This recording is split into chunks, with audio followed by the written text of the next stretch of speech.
All right, everybody, welcome back. We're diving into positive reinforcement today.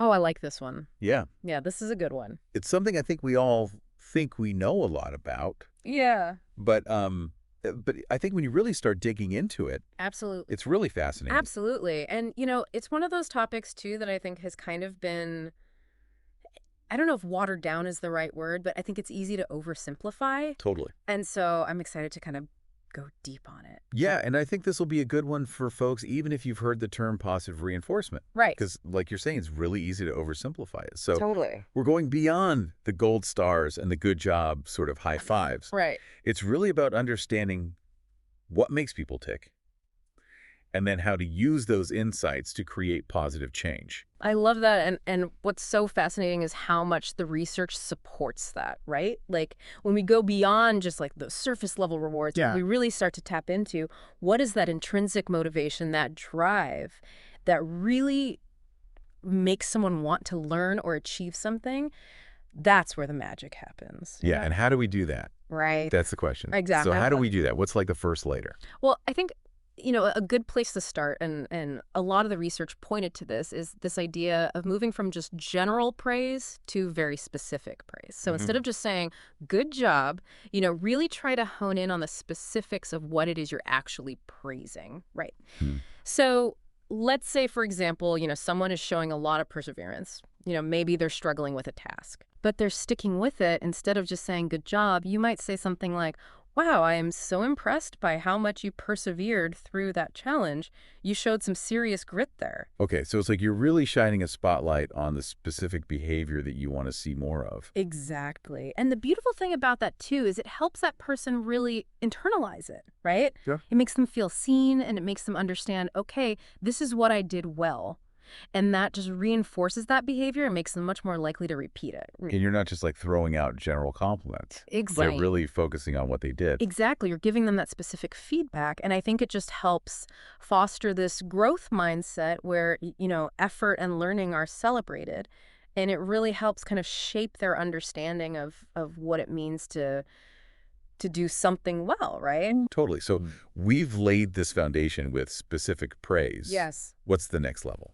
I think another big one, and this came up again and again in our research, is this idea of providing choices. Because when we give people, a sense of autonomy, even if it's just small choices, it can make such a huge difference. Even just hearing you say that, I'm like, oh, instead of me saying like clean your room, it's do you want to clean your room or do the dishes? There you go. Is that like that simple? It can be that simple, and it's amazing how much of a difference that can make.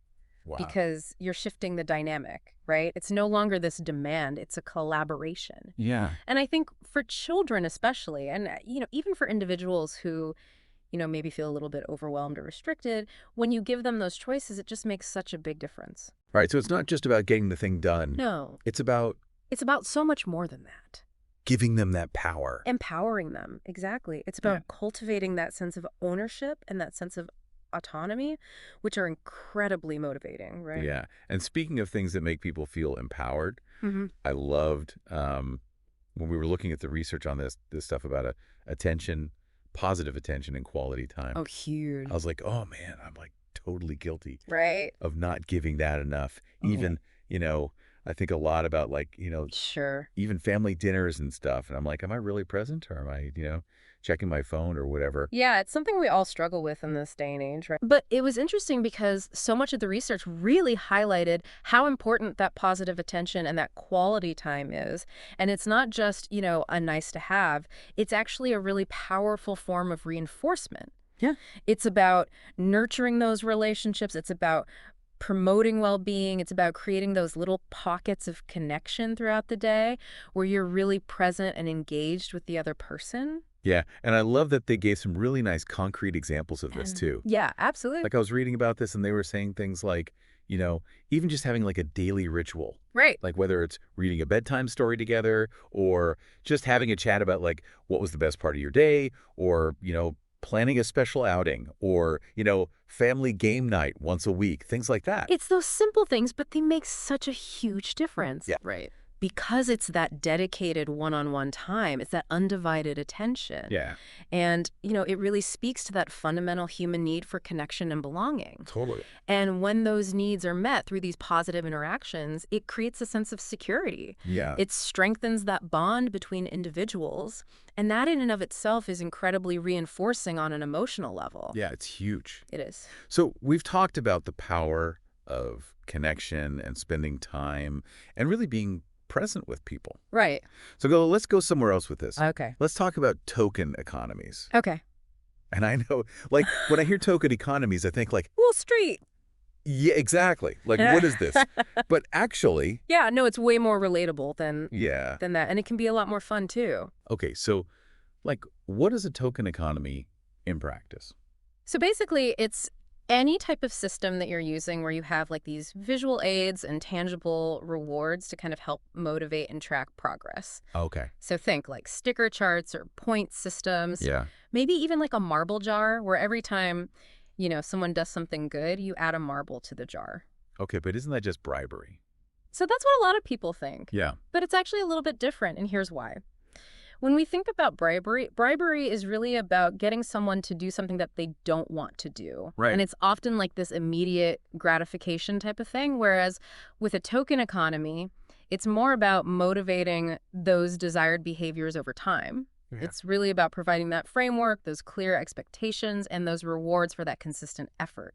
So it's less about the treat, and it's more about that journey, like that sense of accomplishment as they're going. Yeah, exactly. Like you're earning it as you go. And I think the other piece of that too is just that visual representation. Yeah. That can be really, really powerful because our brains are actually wired to respond to those visual cues. Oh, interesting. Especially for kids. Yeah. That can be super motivating, right?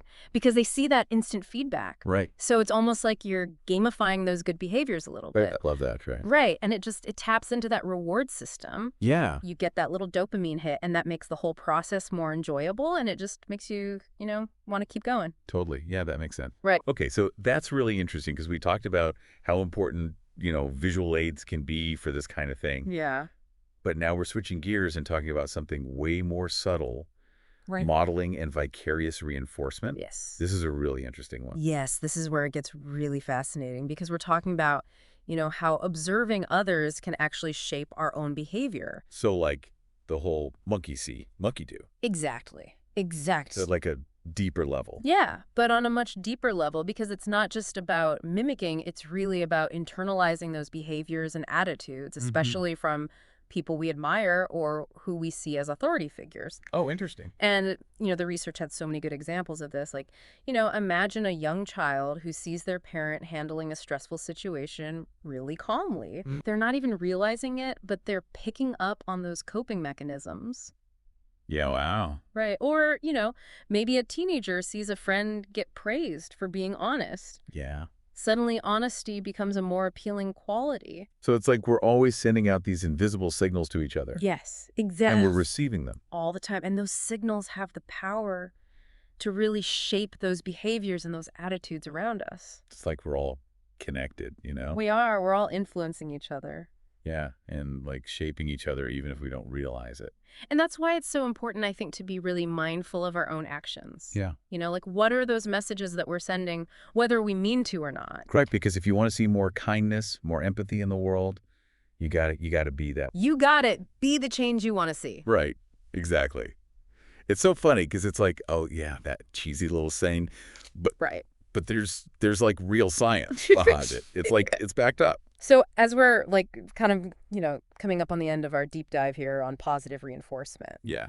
what's like the main thing? Like if people are going to take one thing away and use it today, what's the one thing? I think the biggest thing to remember is that there's no magic formula here, right? Yeah. Like what works for one person Right. isn't going to work for everybody. Everyone's different. Exactly. Yeah. So be flexible, really pay attention to what's working, what's not working. Don't be afraid to, try something new. It's like you're a scientist A little bit. with an experiment. Yeah, you're experimenting. You're seeing, okay, does this resonate? Does this work for this person? And if it doesn't, you try something else. And the key with any experiment is you got to be consistent. Consistency is key, absolutely. Because it's not just a one-time thing. Right. It's about weaving those principles into everything you do consistently over time to really create that culture of positivity and Yeah. that encouragement where everybody feels valued and supported. Like you plant a seed, you got to water it, Exactly. right? Like Just an ongoing it's not just a like, one-time thing. totally. And even small changes, like you Yeah. were saying, consistently applied over Yeah. time, it's like a ripple effect. Absolutely. It can make a bigger difference than you realize. Okay, so final thought for everybody to kind of carry with them. Okay, so my final thought is this. Imagine if we all really committed to making this, like, positive reinforcement the norm. Oh, I love that. Right, not just in our personal lives, but in our workplaces, in our communities, Yeah. everywhere, Like, that's a world I want to live in. That's a good goal. Right. Yeah, So let's work towards that. I love it. I'm so glad we did this deep dive. Me too. It's been fun. This was awesome, and thank you to everybody for listening. And remember, even small acts of positivity, they make a difference. They do. So get out there, be positive. We'll see you next time.